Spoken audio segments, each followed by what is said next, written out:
I stumbled onto a guy by the name of Jerry Reed, and my world changed when I heard Reed play. I mean, Reed was just the master. I mean, he was just the dude, you know, and I just loved his playing. And when I heard Eastbound and Down, that's the first ride I ever learned to play note for note. I learned that ride. I worked on that in the bedroom. And you got to remember, back then, we didn't have YouTube, so we just, you know, we had 8 tracks, cassettes, you know, vinyl. So if you were going to learn to play back then, it took you had to really focus in on what you were doing. And man, I'd sit there, you know, I'd sit there on Reed's. He had that Jerry Reed Live 8 track. I had it in there and had Guitar Man on it and all that stuff, and that Eastbound and Down song. And them guys, you know, they were in there doing that 3-part guitar stuff. I just loved that stuff, and I'd sit there and try to learn that note for note, and I'd miss it every time. And it'd go back around. I'm like, I gotta wait for it to come back around again, you know. And you sit there and try to learn those notes.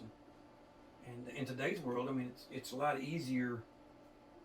The stuff that you have at your fingertips to learn, like the internet, YouTube, and all that stuff. I mean, you get on YouTube, you can message just about anybody that you want to talk to now. I'm not saying they will message you back. A lot of them will. Those guys, you know, the big players like Mason, Brent Mason, those guys, sometimes they will message you back. They're actually doing. I know Brent's doing.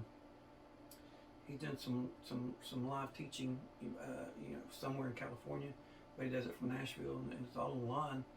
And so it's amazing what you've got now to learn, and how to learn, and how quick you can learn because of all the stuff you have. When I was growing up, we didn't have that, man.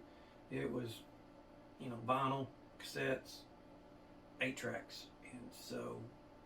But I got very lucky at the young age. You know, like I said, playing those other two guys I talked about, and then Reed. And I started. That's when I really started digging in. When I met Reed, I got to play about 3 or 4 shows with Jerry. And man, I was just beside myself, and got to pick beside him in the band, and it was freaking awesome. And it was a great learning experience. There again, I got really lucky again.